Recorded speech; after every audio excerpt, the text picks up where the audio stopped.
Abba Yahuwah, I just want to thank you, my King. I thank you, Abba Father, for the privilege that we have in order to be able to call ourselves sons and daughters of the Most High. And I praise and I thank you, Abba Father, because truly we are in a time when all creation is groaning. All creation is groaning and looking to where are the sons and the daughters of Abba Yahuwah to be able to raise them up in this time, to restore all things back to you. Abba Yahuwah, I ask you to help us to come to the revelation of the understanding of who we truly are. That we cannot continue to be in a place of where we continue praying from the ground up, but that we really start to understand that we got to be seated with you in heavenly places and having to move with you and walk as you walked and let you lead us as you lead us. That we are not those that need to pray desperate prayers, but we are those that will be able to be now those that need to be a habitation for you, so that as you move, we move. As you speak, we speak. That we can be those that are humble before you, understanding that in ourselves we are nothing. And we can do nothing. And all we want is to be totally and utterly surrendered and submitted to you, to allow you to have your way. Oh, Abba Father, I ask you, my King, that we will not be a prostitute bride. That you want a true bride. And that we will not prostitute ourselves in order to be able to want fees that come from our husband. Because at the end of the day, a prostitute is one that when she's done her business, she wants her fees. Let us not be those that need fees, but that we are those that do what we do because we love you. We do not want to be those that demand and command that you have to do this and you have to do that. And we command and we demand to be able to get you to do what we want. How dare we think that we can even behave like that? Abba Yahuwah, let us be those that are humble. That we can humble ourselves before you to understand that you don't have to do anything. That you do what you do because you are the creator of the universe that is on your throne. And who are we but mere man? And that was the lesson that Job had to learn. And you are not going to be put in our box where we want to put you in a box, but we want to allow you to be the creator, to allow you to do what you want to do. And Abba Yahuwah, I thank you that in this story you will show the difference between one who is symbolic of what you can say, Tamar, that symbolizes a woman that could actually be more Gentile. She came from a bloodline of the Canaanites. But yet at the end of the day, you showed how with Tamar, she was more righteous than Yehudah, who comes from a bloodline that comes directly from the bloodline that comes down from Abraham, that comes down from the righteous bloodline from Shem. But yet, Yehudah being the one that is the son that is going to eventually, from his bloodline, bear the king. But for us to see the treachery that is in this bloodline, for us to see the unrighteousness that is there and the treachery that is there. And how many times I have asked you to reveal to me what is the story of Tamar with Judah. Because I say, why is this even in the Bible? In the middle of the story of Joseph, it makes no sense. But I pray today, Father, that you open up the mind of our understanding to be able to understand what it is that you want to reveal to us in this day. For us to be able to understand that your ways are righteous and our words are binding, and we need to do what we say we ought to do. And we are not to take our words lightly. And how you reveal everything already in the sons of Judah. You reveal what Judah is going to go through. And so I thank you tonight, Abba Yahuwah, that you open up these scriptures to us. Open up the mind of our understanding. Open up our hearts to be able to understand what it is that you're wanting to show us today. Show us, are we behaving as a bride that is a harlot, a prostitute? Or are we a bride that truly loves you? And so I pray, Abba Yahuwah, that you are the one that will lead and guide in this evening.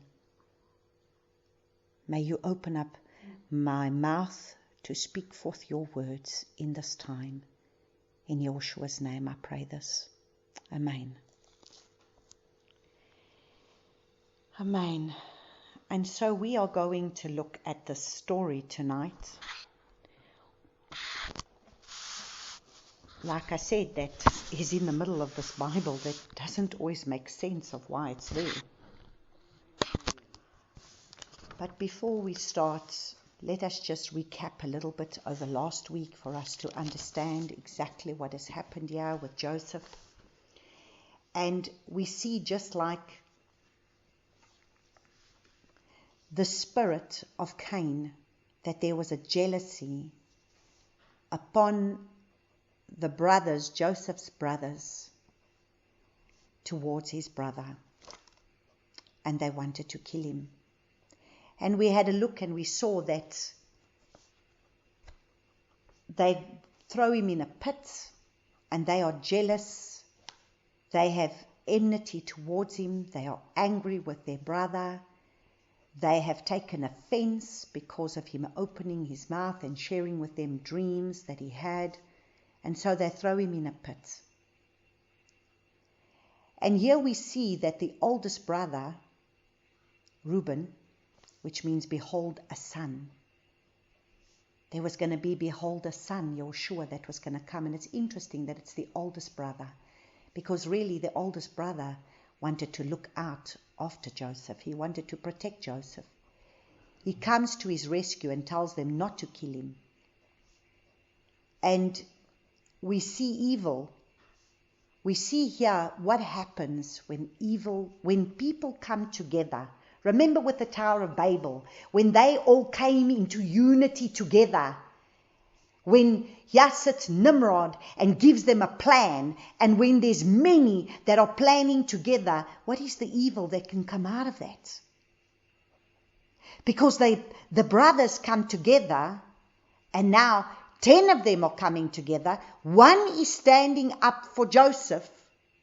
Well, we don't hear about Benjamin over here, so we're going to say 9 of them are standing up together. And Reuben is the one standing for his brother, saying, let's not kill him. Let's not kill him. Let's throw him in the pit, but don't kill him. Because he had plans of going to rescue him. And then it's Joseph now. And obviously Benjamin is not there. And they come together and they plan and they speak evil about their brother, and now they want to discard of him altogether. And so at the end of the day, when people come together and they plan and they speak evil about someone, it is murder. And we plan to murder a person if we are not physically, defiantly, spiritually. We might not kill them physically, but we can kill them spiritually by what we speak behind their back. In Genesis 37:22, we see Reuben wanted to go back for his brother to help him. And this shows that sometimes the maturity, he was the older brother, he was more mature. And so you see, when there's maturity, there's sometimes a little bit more wisdom. And so Reuben was showing the characteristics of one who is a little bit more mature, that didn't just want to be able to kill his brother. You see, when Joseph received that colored cloak, it was a mantle. It was a mantle of authority. His father had already prophetically given him a mantle of authority, even before he's going to have to walk in that authority.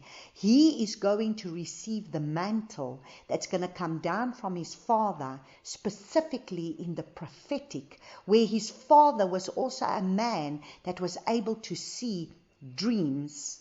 And so was Joseph going to come and receive that mantle, that authority that was going to be given to him by his father, that was also going to be able to go in this line. And that he was going to walk in that authority, but he was going to have to be stripped of his earthly authority. So understand, he gets given the cloak, he's got the authority that's been given by his father, but we must understand the authority that he's going to need to receive is going to need to be a heavenly authority, a spiritual authority.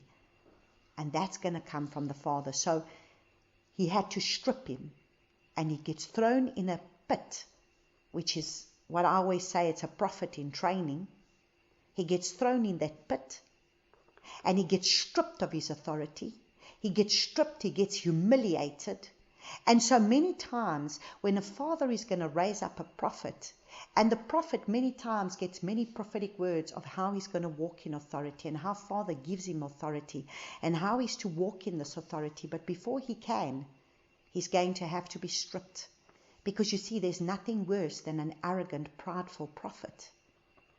We want a prophet that can be humble, one that has been stripped, one that knows where he comes from, one that knows that if without the Father they can do nothing. A prophet has to be totally and utterly reliant on the Father and be absolutely obedient to the Father and not to the voice of the people. So it doesn't matter what people are speaking. The prophet must always go back and hear from the Father. That is a true prophet. Because a true prophet cannot be led by the voices of the people. Because if he's going to be led by the voices of the people, he's going to go astray. He cannot be led by his flesh, and he cannot be led by the people. He has to be led by the Spirit of Abba Yahuwah for him to be able to bring forth what the Father wants. And so this being stripped naked, he's having to be stripped of that authority so that he can eventually raise up. So for the Father to raise up a prophet goes through many tests and many trials where they have to be proved to be faithful to the Father in order to be able to know that they will not prostitute, because otherwise they get taken by the fame, they get taken by the fortune. If the fame doesn't take them, the fortune will take them. And they are never to be able to allow finances, they are never to be able to allow themselves to raise up because it's about money. And they are never to allow themselves to be raised up because it's about fame. And we will see how Joseph is going to have to be tested and tried in many ways, like a prophet must be. So before man raises up, we need to be humbled. We need to be stripped from everything of this earth. Like Joshua, he was stripped of all he had in heaven. He was stripped of everything. Understand, he had the glory. He was standing before the Father. Can you imagine all that glory and all that authority? He commanded the angels. And yet he was stripped and came to the earth. That even when Hasatan was tormenting him for 40 days and 40 nights in the wilderness, he knew the authority that he had, that he said, why don't you just turn this bread, the stones into bread? He knew the authority that he had. But Joshua did not use that authority that he had in order to be able to fulfill the purpose and the plan that he had on the earth. He needed to come and strip himself. He needed to go through the trials and go through the tests to overcome them as a man, so that he can help us to overcome, because he's already gone before us. But if he had turned to be able to take all that power from heaven, where would he have overcome? So that we too have to overcome. And so he came to suffer. He came as a suffering servant. And so we will see the similarity between Joseph and our Messiah. And so we see that he's stripped of everything. And he's stripped of that kingly authority that he had in the heavens, where he was able to reign and rule. And then he is betrayed by his own brothers. He's betrayed by Judas, which we know as Judas Iscariot, but if you read it in the Hebrew Bible, Judas's name is Yehudah. And he's sold out, just as Joseph is sold out by his own brothers. And then he gets sold by his half-brothers, by the Ishmaelites. Also, so all his relatives will turn against him. This is for us to see that all our relatives are going to turn against us. He's got his half-brothers, the Ishmaelites, that sell him out. He's got his own brothers selling him out. And Joshua also had to flee to Egypt, just like Joseph is being sold into Egypt. So Joshua had to flee to Egypt when they wanted to kill all the boys. And he had to, from 2 years and under, he had to flee there. And we also know Abraham had to flee there. And so we had a look in Matthew chapter 10 verses 21, and we looked at Matthew chapter 10 verses 33 to 40, that brother shall deliver up brother to death, and father his child, and children shall rise up against parents and shall put them to death. And these are the things that we must understand, because if Joshua went through it, where his own came up against him, so did Joseph has his own brothers coming up against him, so history will repeat itself. And Yehudah was the one who sold Joseph out. Yehudah was the one who came up with a plan and said, let us sell him out. Let us sell him out. And so at the end of the day, it's Judah that is going to sell him out at the end. He was sold out for 20 pieces of silver. Joseph was sold for 20 pieces of silver. And we had a look at what the 20 mean. 20 meant prepared, ready to enter into spiritual warfare, which is exactly what Joseph is going to get ready to enter into. It is also symbolic of trial. It's a desert experience, and Joseph's going to have to go through a desert experience. He's going to enter into a period of trial and testing, and he's going to be tried to have to be approved, and that is the number 20. It also means assess and decide. And this also shows that you have to make a decision on a particular matter, and that you have to decide whether you will receive it or whether you will decide against it. Now, isn't it interesting? Because that is everything that Joseph is going to have to go through in the chapters ahead. And so then they come back and they give report about Joseph, and they say that they found his cloak, they killed an animal, tore it up, put blood on it, and they don't even have any guilt or remorse for what they have done. And they allow their father to suffer mourning for their wicked, evil scheme. And this is what we must understand. What evil wickedness can be within our hearts that we can sometimes not even see because we can justify ourselves. And yet these are people that are the ones that are going to be making up the tribes of Israel. And so tonight we continue with our story as we're now going to pick up on chapter 38, where we are now going to be able to look at a totally different story tonight. And the story that we're going to look at is going to be the story of Judah. And this is going to have to be important, because if we're really going to understand the times that are coming with the house of Judah, we need to understand this chapter. And so we're going to start reading from verse 1. And at that time it came to be that Yehudah left his brothers and turned aside to a man, an Udlamite, whose name was Hirah. Now that word Hirah means a noble family. So he comes from a noble family.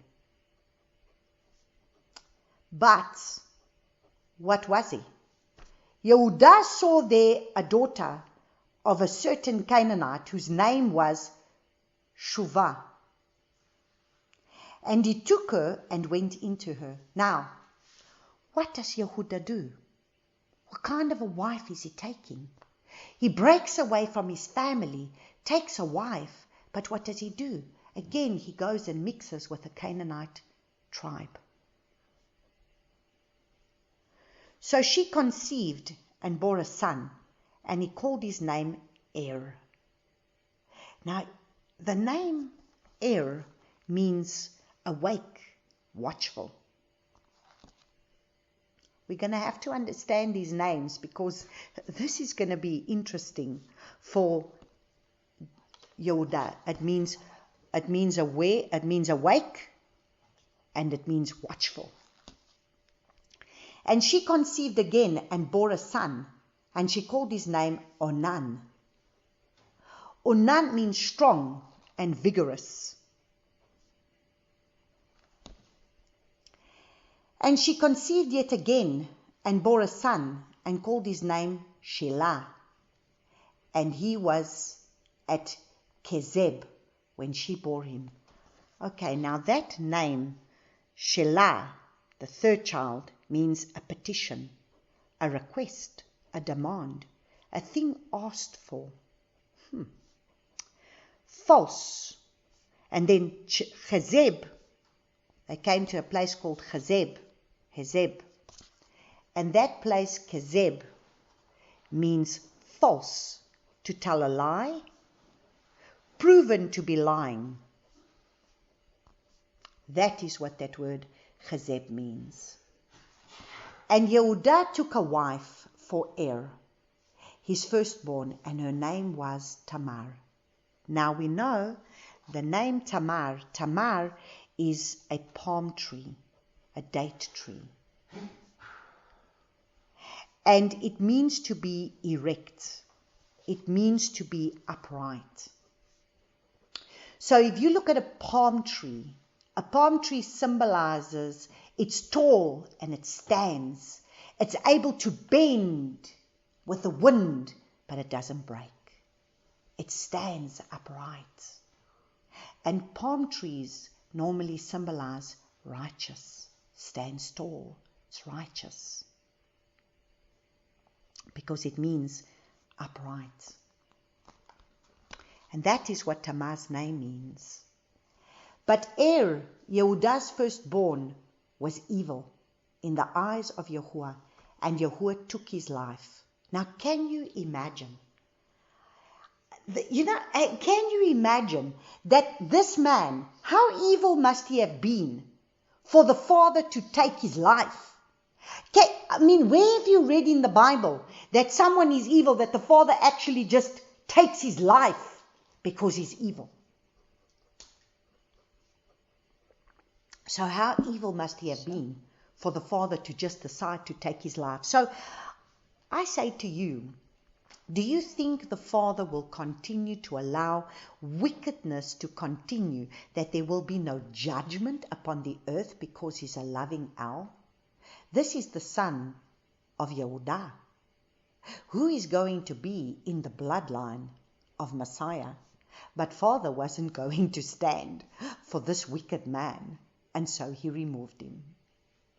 And Yehudah said to Onan, go into your brother's wife and marry her, and raise up an heir to your brother. Now, interesting, why didn't he say, raise up an heir for yourself, because the brother is dead? If the brother is dead, what heir is he going to raise up? If he's now going to marry Tamar, it's going to be an heir for himself. But he tells him, you raise up an heir for your brother, because now your brother is dead, so you need to raise up an heir for your brother. And Onan knew that the offspring would not be his. And it came to be, when he went into his brother's wife, that he spilt on the ground, lest he should give an offspring to his brother. But what he did displeased Yahuwah, so he took his life too. Now understand, this is the second son of Yehudah that he's now removing, because he shows wickedness. And you must understand, seed is not to be spilt. Seed carries life. Seed is not to be spilt. But now just think of what goes on in this lifetime of ours with seed. It is scary. Not only is it spilt, but it brings forth life that man decides to eliminate. And yet Father sees this as evil, because he would not give Tamar a child, and therefore removed him. And so in that alone, you can read many things into the fact of seed being spilt, because understand, that's part of the covenant that has been made. That is the covenant for your seed to be part of the covenant seed for the Father. And he's just spilling it on the ground and not allowing her to bear a child. Then Yehudah said to Tamar, his daughter-in-law, remain a widow in your father's house until my son Shelah is grown.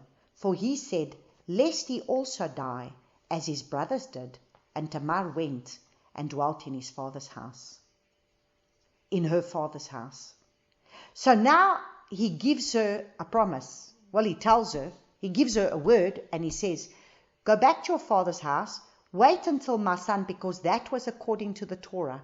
According to the laws, as long as there is a widow, that widow of the child that dies must marry the next child.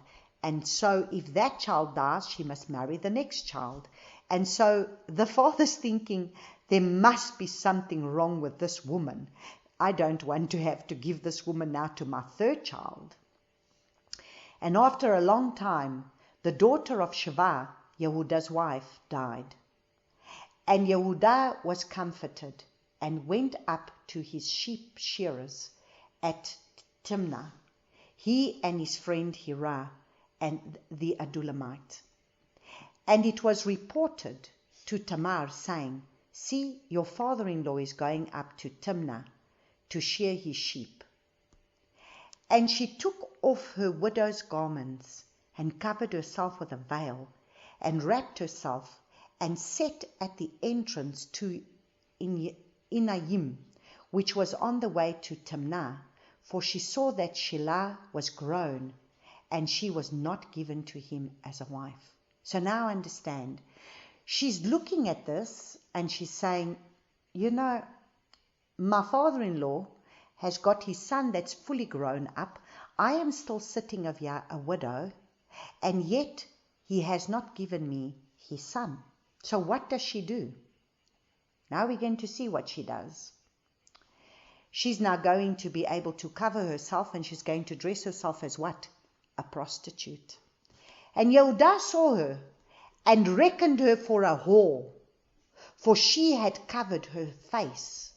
And he turned aside to her by the way and said, please let me come into you. For he did not know that she was his daughter-in-law. And she said, what do you give me to come into me? You see, you must understand, a prostitute has fees.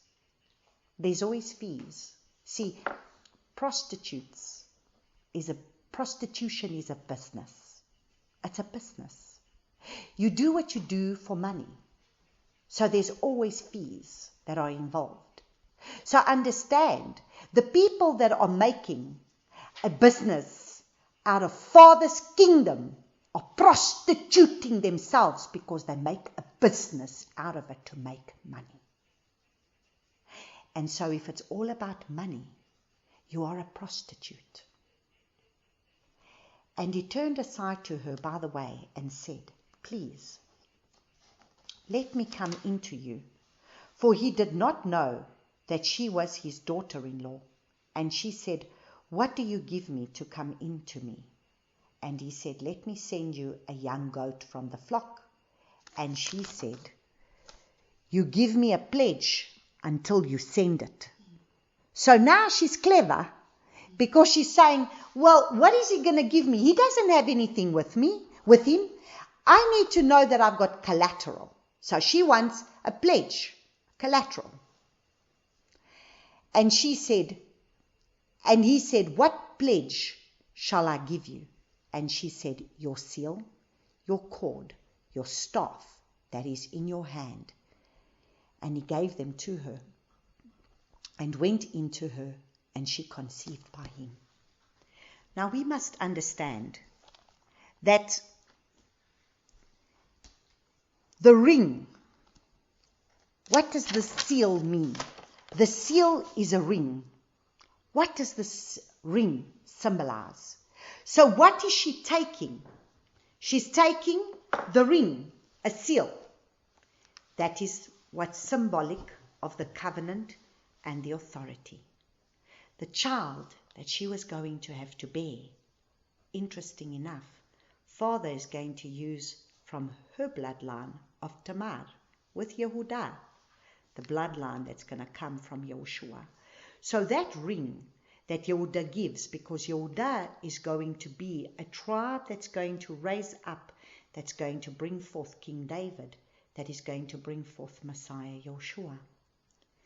The ring of the covenant means it's the ring that carries the covenant and carries an authority. The cord is twisted. It's a twisted thread. A cord cannot be broken.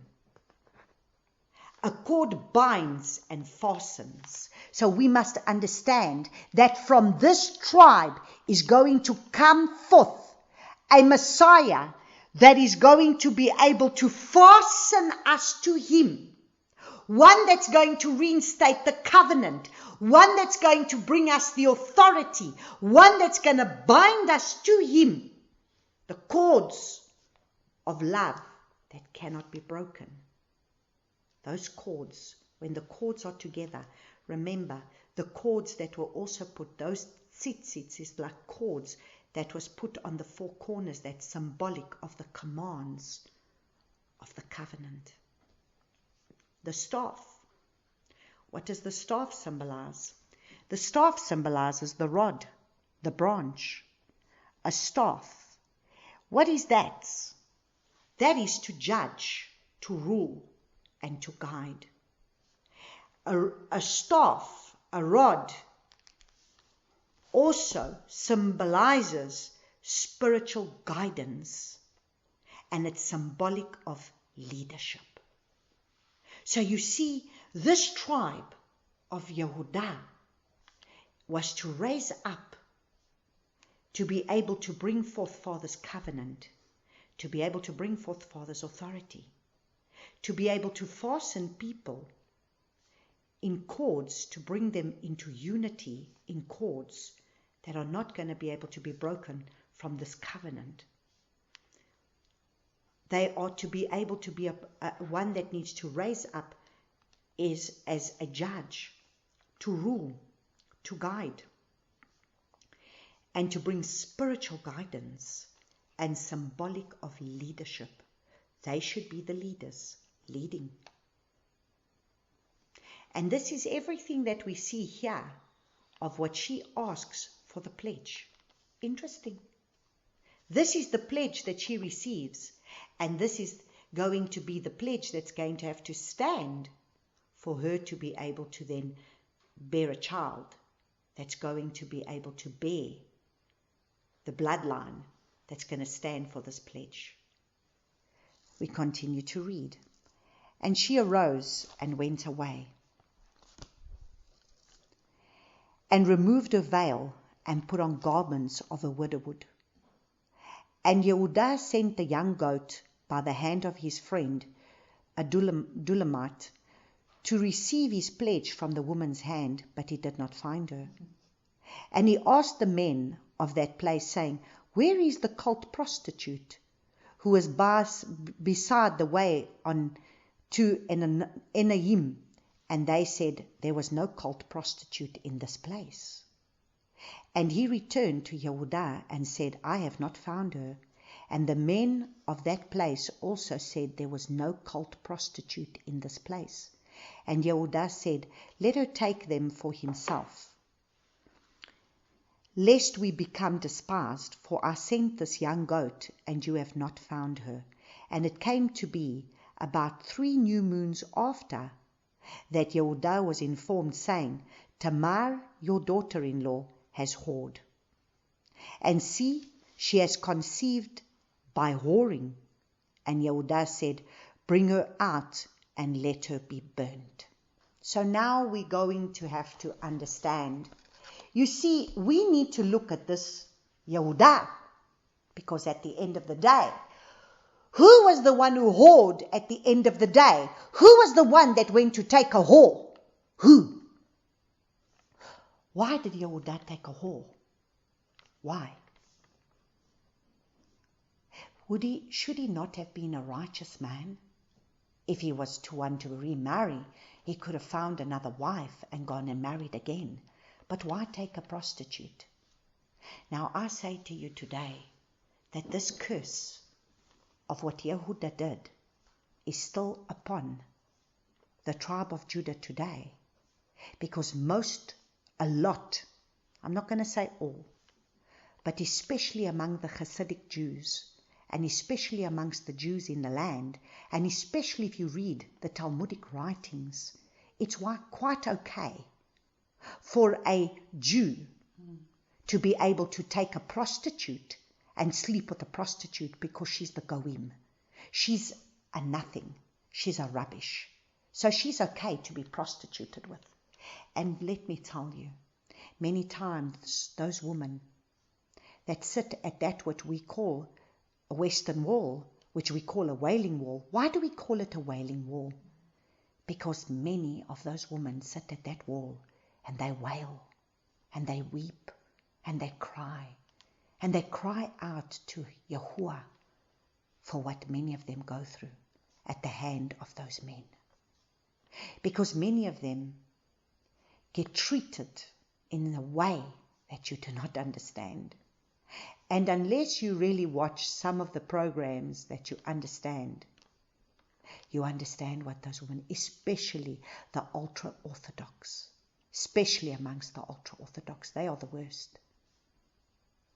And I know this firsthand about the fact that this is what they do. Because when we were in Israel the one time, We were 3 of us that were there in 2008. It was myself, it was Elsie, and it was Veronica. And this old man, a Hasidic man, came to speak to us with intentions of picking us up because he wanted to have a good time that night. But little did he know that instead I was going to be preaching to this man. And he was a man way in his 70s, and yet despicable to think that this curse is still upon them to do this thing.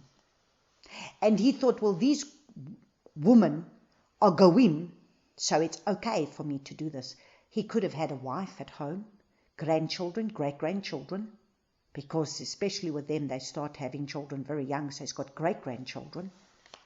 But no problem in wanting to be able to go and pick up women to go prostitute with. And so I want you to understand that this prostitution, especially when they come, if you are specifically from the tribe of Yehudah, that prostitution is a curse that is there, that you tend to want to go into prostitution. And therefore, it is a curse that must be broken. Because this was upon Yehudah. This is what the Father showed me. The one time when I was studying the scriptures, that is when he showed me, what do those women go through in the land? This is what the men do. And it's in their Talmud. It's quite okay for them to do it. There's nothing wrong with it. And yet, they have a wife, they have children, and it's a norm for them to have to do this. You see, we do not know. There's a lot about this religion that we do not understand and that we do not know. But when these things start being exposed to us, it's quite wicked. Very, very wicked. And so now if we go look and see, what does the Father say about Yehudah? So let's go look in Jeremiah chapter 3.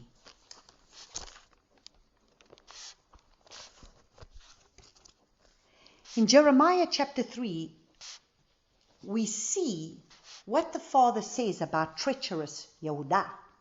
We know that Israel basically went astray, and she went into idolatry, and she prostituted herself and went astray. But Yehudah was supposed to have learned from her sister Israel.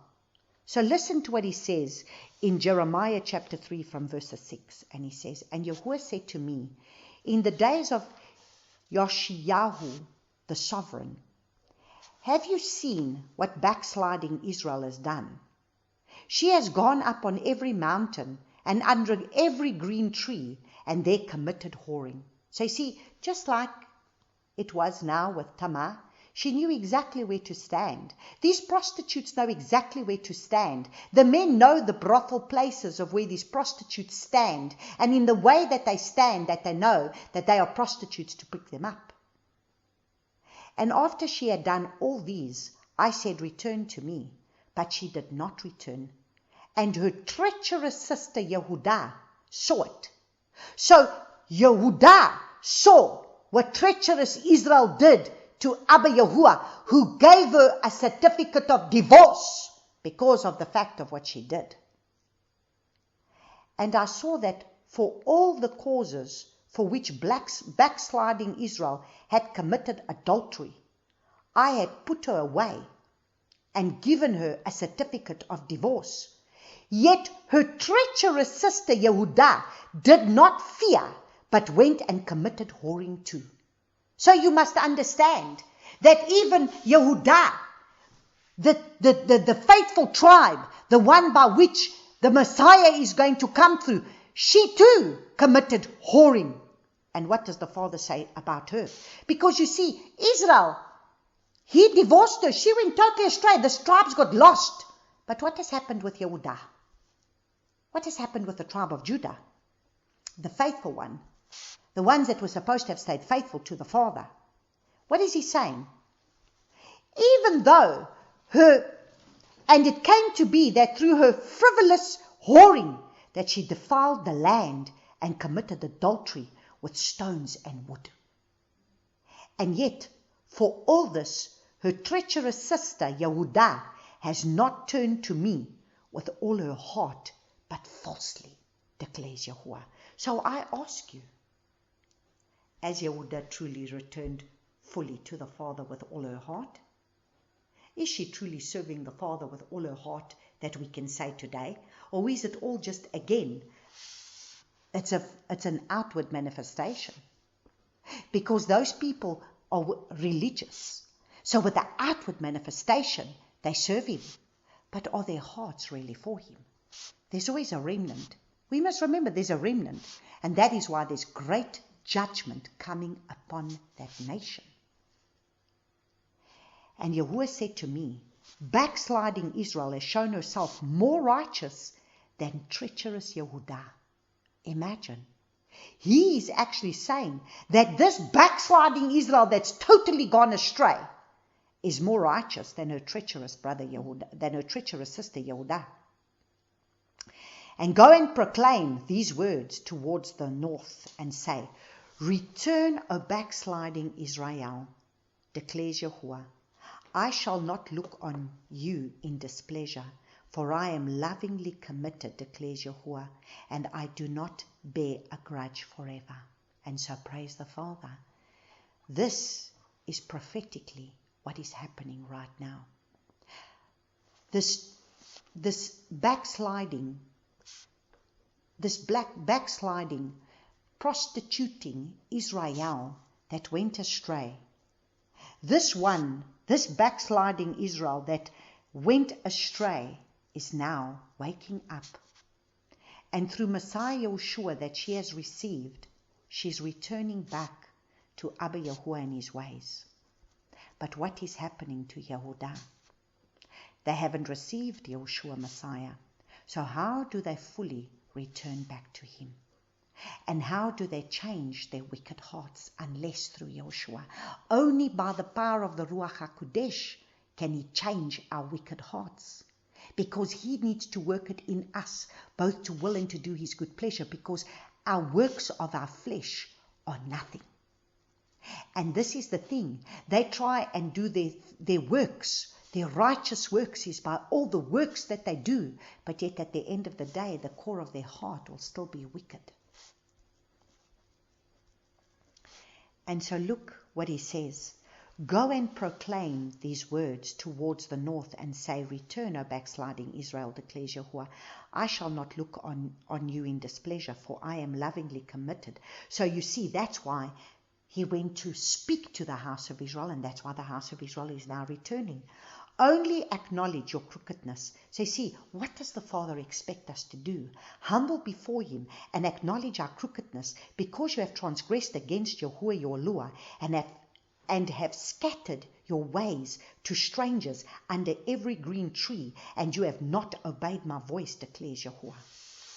Return, O backsliding children, declares Yahuwah, for I shall rule over you, and shall take you, one from a city, and two from a clan, and shall bring you to Zion. So you see, this is what he's doing. He's gathering us, one from a city, two from this clan, and he's finding backsliding Israel. But what is happening to Judah? See, backsliding Israel is returning, and she's humbling, and she's repenting. Those that are of the house of Israel, which are part of the 10 tribes that have gone astray, they are coming in. He says, and I shall give you. Now look at what he's saying. So Israel is going to return. Why? I shall give you shepherds according to my heart, and they shall feed you with knowledge and understanding. So you see, why is Israel coming in? Because the Father is removing these shepherds that have been giving them all this stuff that's not right, and going to teach them all these religious things that is not right, and he's going to teach them knowledge and understanding, because they're going to get shepherds that are going to bring them back into the sheepfold and teach them the right way. And it shall be, when you have increased and shall be fruitful in the land, in those days, declares Yahuwah, that they no longer say, the ark of the covenant of Yahuwah, neither would it come to heart, nor would they remember it, nor would they visit it, nor would it be made again. At that time Jerusalem shall be called the throne of Yahuwah, and all the nations shall be gathered to it, to the name of Yahuwah, to Jerusalem, and no longer walk after the stubbornness of their evil heart. This is the prophetic thing that the Father is wanting to do. That's why out of Zion is going to come forth everything. In those days, the house of Yehudah shall go to the house of Israel, and they shall come together out of the land of the north to the land, and I have given as an inheritance to your fathers. But I said, how would I put you among the children and give you a pleasant land, a splendid inheritance of the hosts of the nations? And I said, call me my father, and do not turn away from me. But indeed, as a wife betrays her husband, so have you betrayed me, O house of Israel, declares Yahuwah. So you see, this is what we need to understand. Are we a prostitute that betrays Abba Yahuwah? A voice was heard in the bare heights, weeping supplications of the children of Israel, because they have perverted their way. They have forgotten Yahuwah, their Eloah. Are we those that have forgotten him? Return, O backsliding children. I shall make your backsliding cease. See, we have come to you. You are Yahuwah, our Eloah. Truly, delusion comes from the high hills.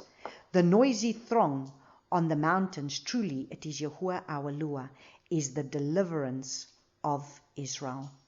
For shame has devoured the laborer, and our fathers from our youth, their flocks and their herds, their sons and their daughters. We shall lie down on our shame, while our reproach covers us, for we have sinned against Yahuwah our Eloah, we and our fathers from our youth, even to this day, and have not obeyed the voice of Yahuwah our Eloah.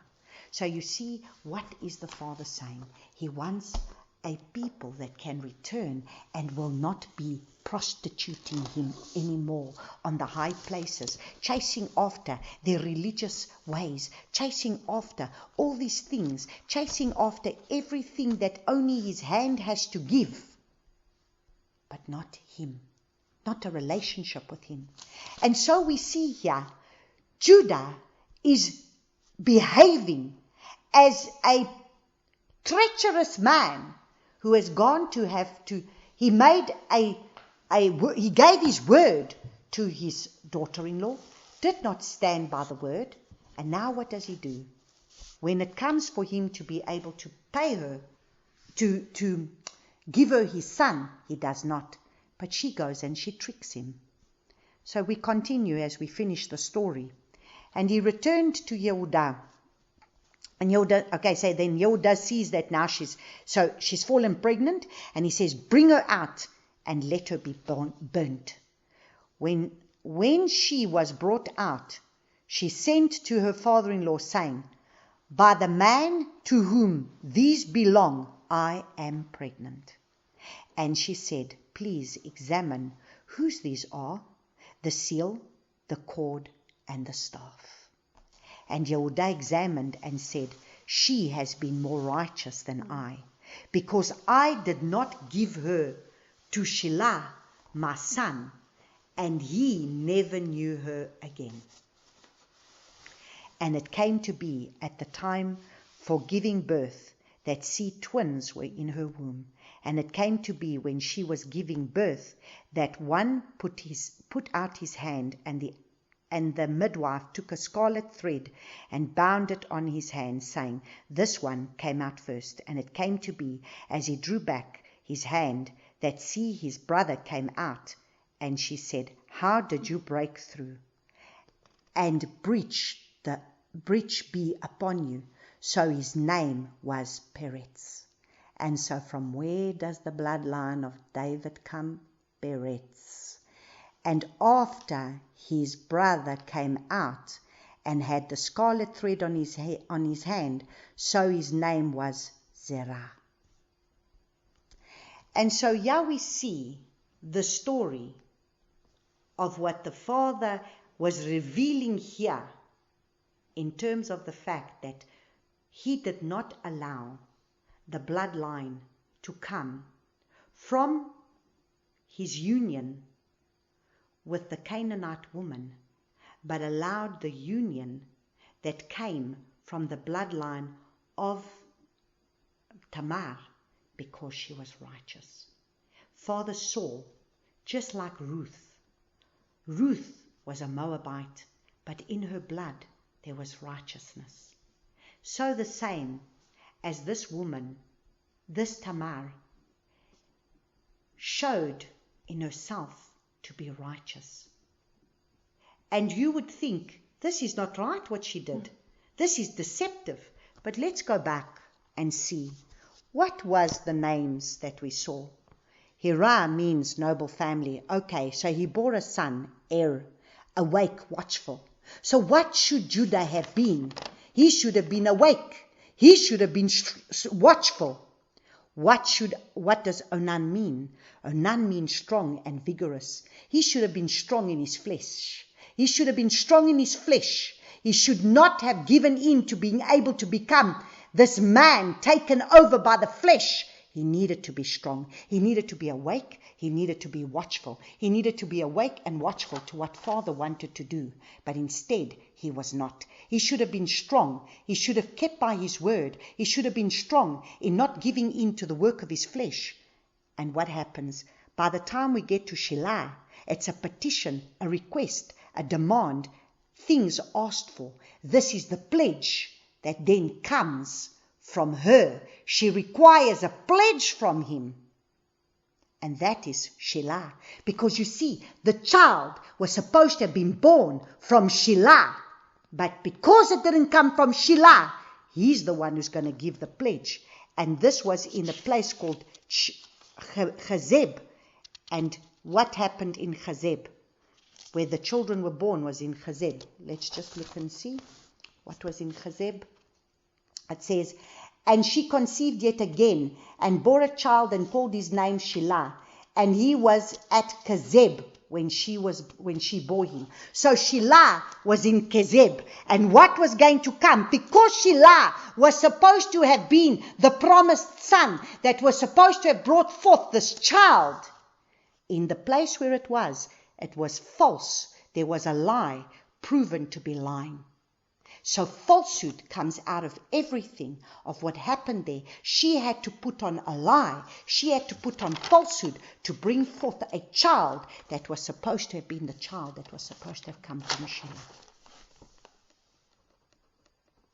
And so just in the beginning, with these three sons, we see exactly how Yehudah should have been able to stand. But praise the Father, from all of this, Father, He sees the heart. And this is what we must understand. You see, look at what He says. Israel was treacherous. Israel was idolatrous. She went away. But yet, Judah did not learn.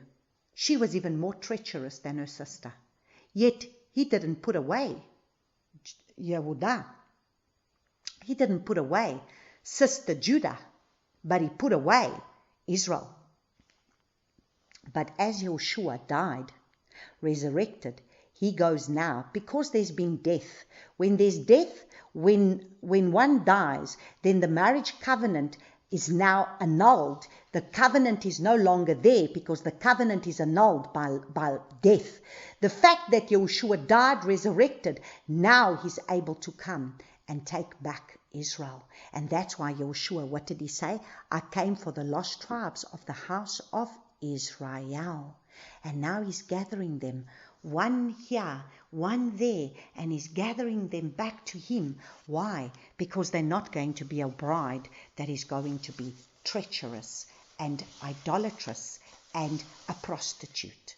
So as we close off today, I want to be able to read something to you tonight. Something that I received on my phone today that really is going to bring this thing to a completion of understanding. Are we a bride that is a prostitute? Do we prostitute ourselves so that we can get what we want? Because at the end of the day, this is exactly what Tamar did. She had to be a prostitute to get what she wanted for something that was rightfully hers.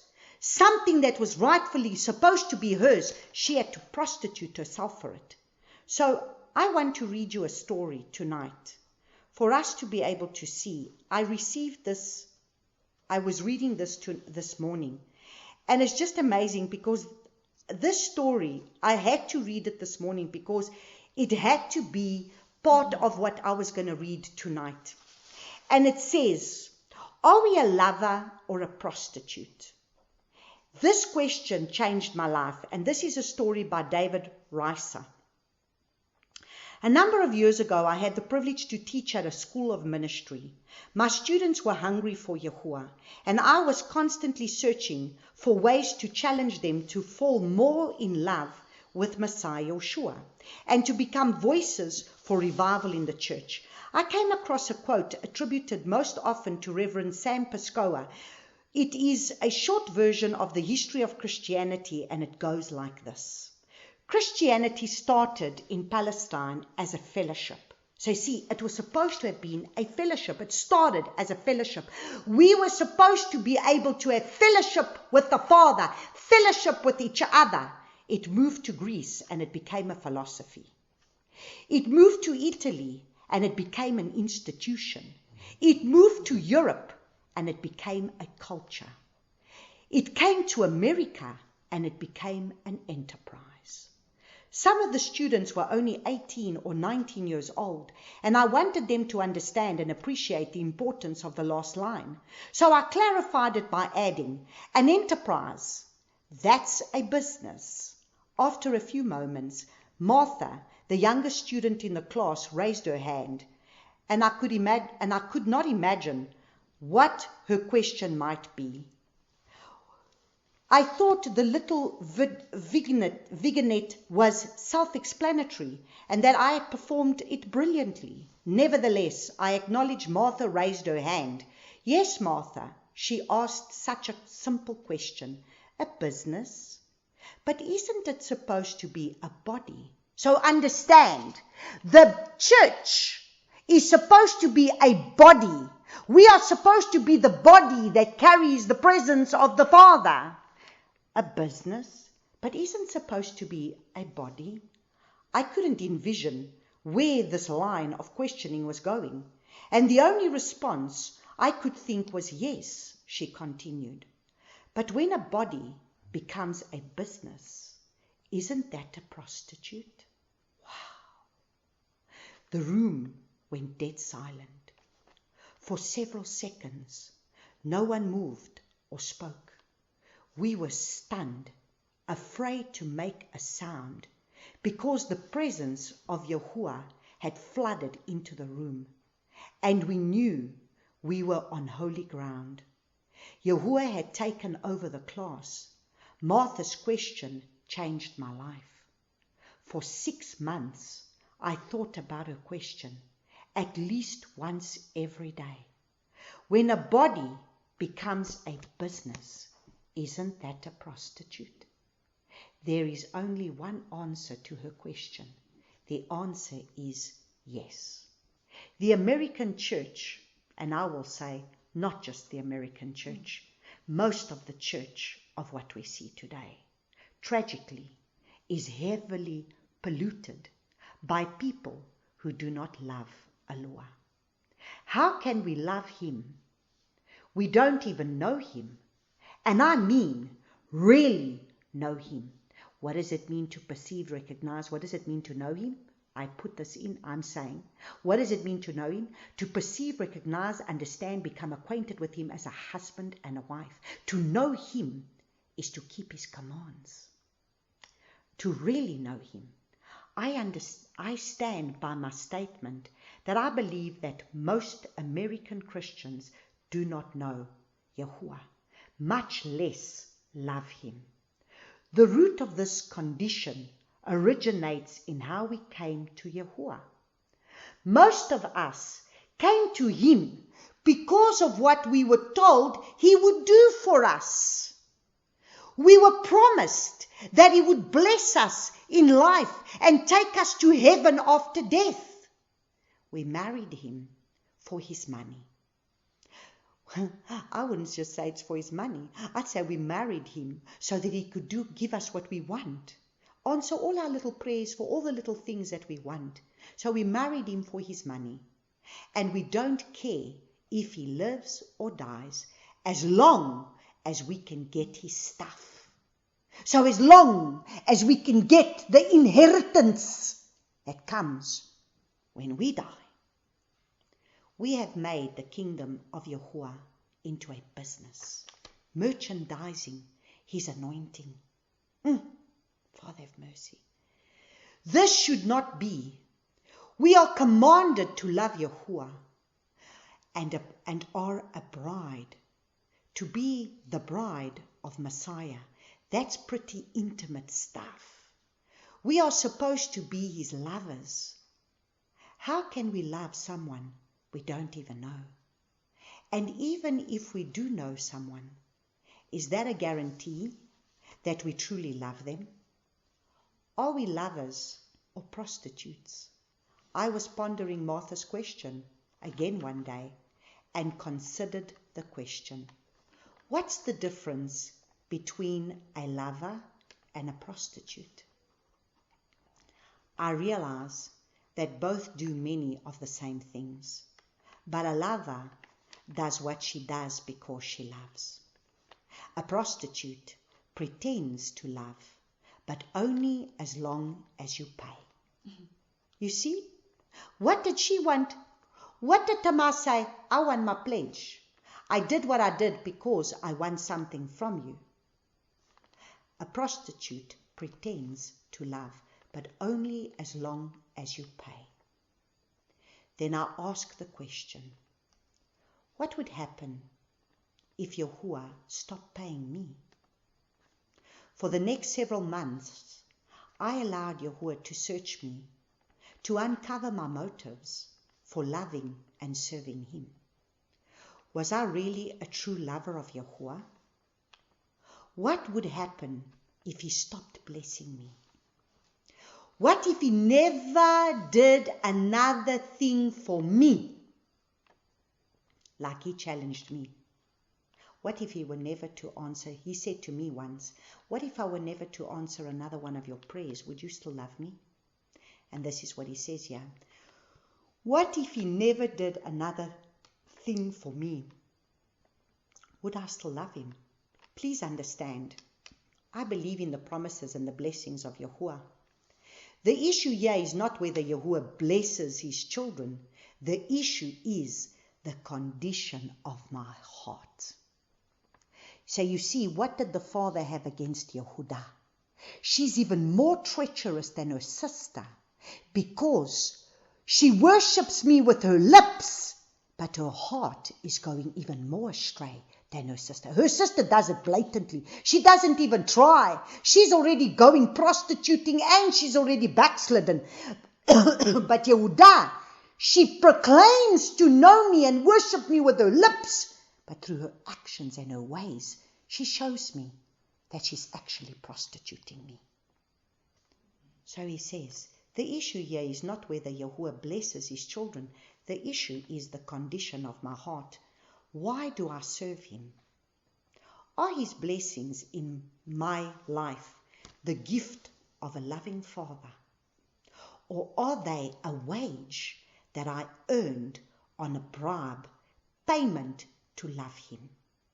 Do I love Yahuwah without any conditions? Amen. So I ask you, how dare we stand in these ministries, demand and command and shove fingers in his face and throw scripture in his face and say he must and he must and he must do this and he must do that, and we stand and we do all these things. You are a prostitute bride. Do you really love him? Do you serve him out of your heart? Do you serve him because you truly love him? Or do you serve him because you want something from him? Why do you serve him? Are you at the place that you're willing to die for him? Are you at the place that you're willing to lay down all for him? Because he has had enough of a prostitute bride. He's looking for a bride now that can start to serve him in spirit and in truth. One who will serve him because they love him. One who will serve him because they want to obey him, because they love him. They will obey his word from Genesis to Revelation, and they will be led by whatever he tells them to do, even if in their mind it does not make sense. Are we that kind of bride? Because that's the kind of bride that he's coming for. And if that is not who you are, then today is the day of repentance. Let us pray. Abba Yahuwah, I thank you, my Father, that truly I understand you have put this in the Bible for us to understand many things. And we stand guilty as charged, Abba Yahuwah. Because at the end of the day, Tamar wanted something from her father-in-law that he had promised that he did not give.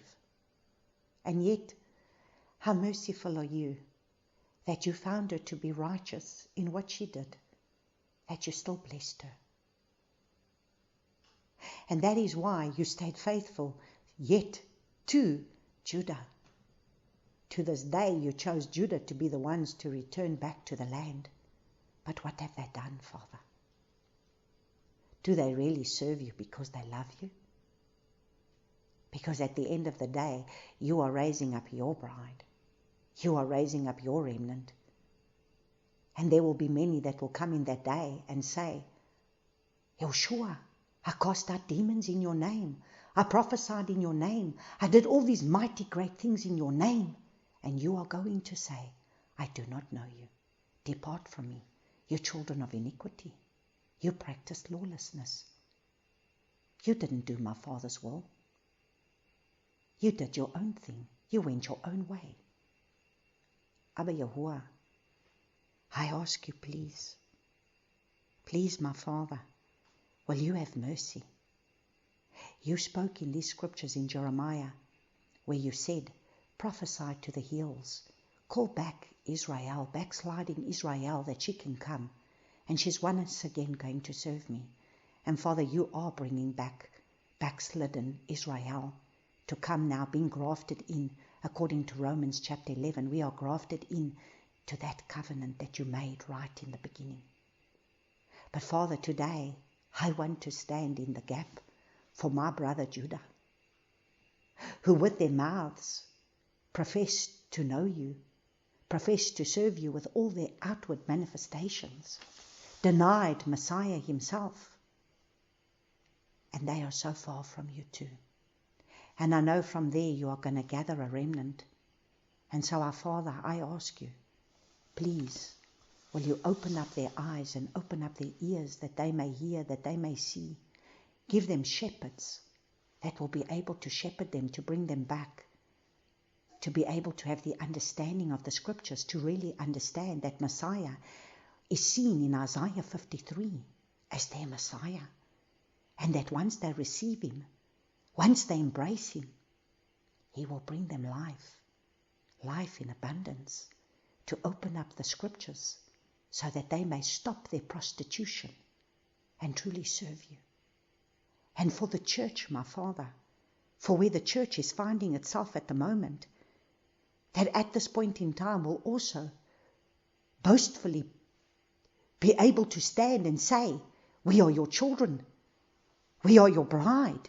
And they pride themselves thinking that they are your bride. Yet, how far are they from you? Do they truly love you? Will they truly serve you? Who will they bow to? Do they bow to their lovers? To the prostitutes' fees that they receive? And when I look at the church and how they've prostituted, no wonder Yeshua in that time grabbed the whip and you said, you have made my house a den of robbers. And if Yeshua were to walk in our midst today and go into churches, is that not what he would do? Bring out his whip and say, you have made this place a den of robbers. Because it is not about your presence. What is it about? Showmanship. wealth, prosperity, and showmanship. Father, I ask you, please have mercy. Please forgive us. Forgive us, Abba Yahuwah. Please forgive us. Forgive us, Abba. And that we want to pride ourselves thinking that we are someone. We truly want to be your bride, Father, who truly will serve you wholeheartedly because we love you, not because you need to do anything. A loving Father, a child doesn't need to impress a loving Father. A loving Father blesses a child because of the love that they have for them, and that child doesn't need to prove anything to their parents because the parent brought them into the earth and automatically loves them. And a child just must be able to respect and honor their parents and love their parents. And all you ask is just to love you wholeheartedly. But we have not understood what it truly means to love you. And so I ask you, Father, in these days ahead, teach us what it truly means to love you. That we do not come with our preconceived ideas, but that we strip ourselves from ourselves and allow you to come and have your way in us. I thank you for tonight's teaching, Father, and I thank you for sending me this message so that I may understand clearly what is a bride. And I pray, Father, forgive us for what has become of your church. That it was a philosophy, that it became an institution. What all did it become until now? A financial business. Forgive us, Abba Yahuwah. I pray, come and help us, Father. As we surrender to you, come and have your way. In Yeshua's name I pray this. Amen.